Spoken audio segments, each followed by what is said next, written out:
Hi guys, welcome back to the channel. So today I'm going to show you how to cook this leg of lamb. Now some people think that a leg of lamb is just for Easter, but actually it's a fantastic cut of meat. It smokes really well if you know what you're doing. So stick with me in this video and I'll show you how.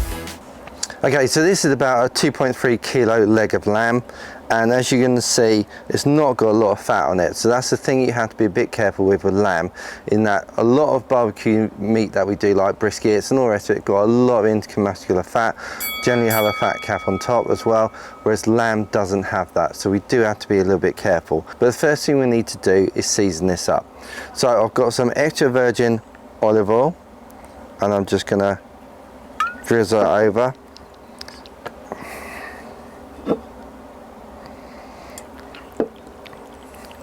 There you go, cover every inch of this because we're going to cover this in seasoning. Now normally when I cook leg of lamb and I do it in the oven, I'll put rosemary, garlic and what have you in it, but we're going to do that a slightly different way today, and I'll show you that in a second. Today I'm using the AP rub by Killer Hogs. This stuff smells fantastic. Oh my god. And it just enhances the flavour without overpowering it. Leg of lamb, or lamb in particular, is quite a subtle meat. It's not particularly strong meat, so what you don't want to do is just overpower that. So let's give this a nice application. It's a big cut of meat, and remember that your seasoning's only going to go on top, so the meat inside isn't really going to get seasoned at all. So we just need to be a bit mindful of that. Okay, right, I'm just going to put that aside for 15 minutes in order to help the lamb not dry out, and also we want a nice gravy with our dinner as well. We're going to set this out. So I've got a roasting tin, and I've got a couple of ramekins underneath, and I've got a roasting rack on top.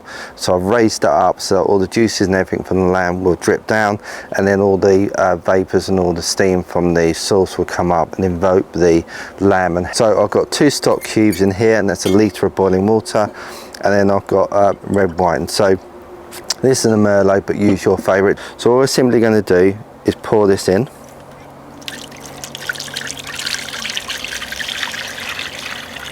Like so. And then I'm going to add about 300 litres, or 300 ml, sorry, of red wine. Put that in there. Again, just pour that around. Right, so that's the base of our gravy. So the lamb, that's been resting about 15 minutes.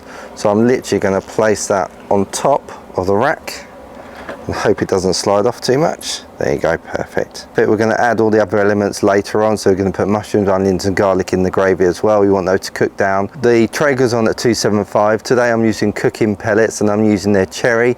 These are a really subtle smoke. You don't want anything too heavy because you don't want to overpower them. So I'll put a link down below. The quality of the pellets is fantastic. We're going for an internal temperature of about 160. So I'm looking to like medium-ish sort of thing. I don't want it bloody, but I just want that nice pink running throughout. So to get that, let's get our meter probe. When you're putting in the probe, or any probe, you need to make sure you don't hit the bone, because the bone will give you a false reading. So looking around here, this is quite a nice bit of meat here. So I'm just going to insert the meter probe in there, and that should give us a pretty reasonable reading. In fact, I'm just going to move it over slightly. So put the probe here. So that's about there. Bone's there, so that should be about perfect. Right, let's stick this on the Traeger. So the lamb's been on for about half an hour now. It's time to add the onions, garlic and the mushrooms into our gravy to enhance it and bring out a beautiful, beautiful gravy at the end of it.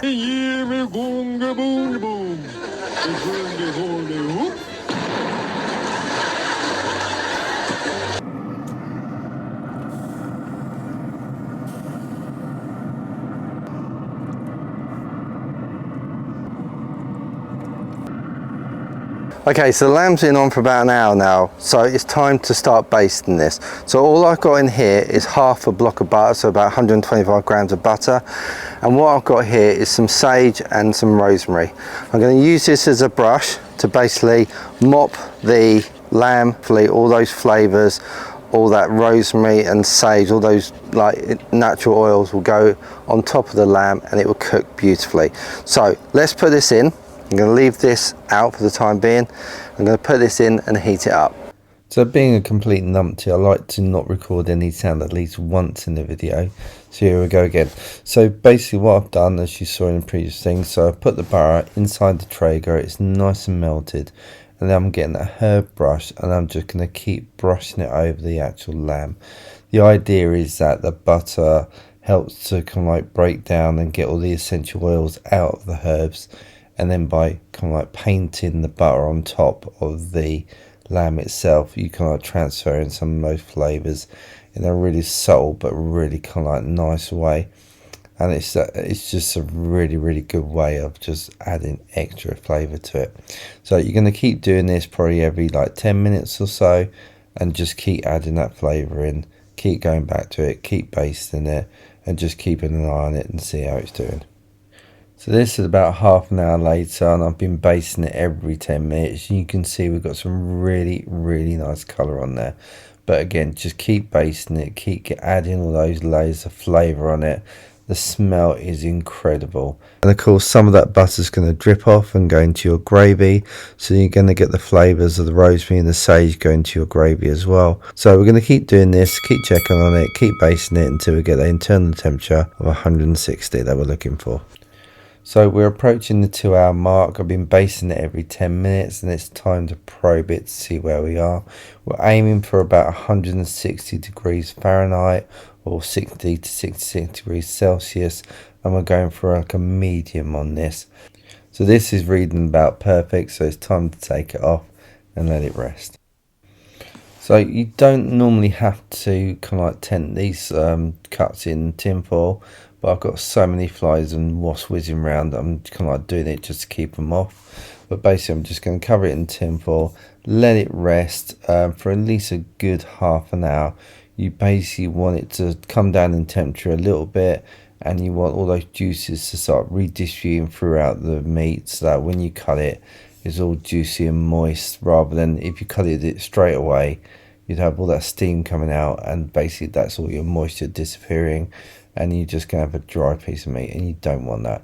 So completely tent it, cover it up, and then we'll come back in about 30 minutes and give it a good old slice and enjoy it. Right, so this is now rested for 30 minutes. You can see the juices are starting to run out. I'm having to fight off flies, wasps and what have you. So I'm going to get on, I'm going to carve this up.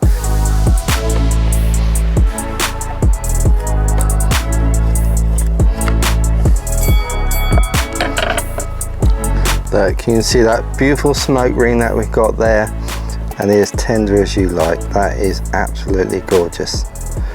So thanks for watching today's video. I hope you've enjoyed it. Please don't forget, if you did like the video, don't forget also to subscribe to the channel. That really helps me out. And don't forget, there's loads more videos on the channel now, so please go and check those out. But until the next time, I'll see you then.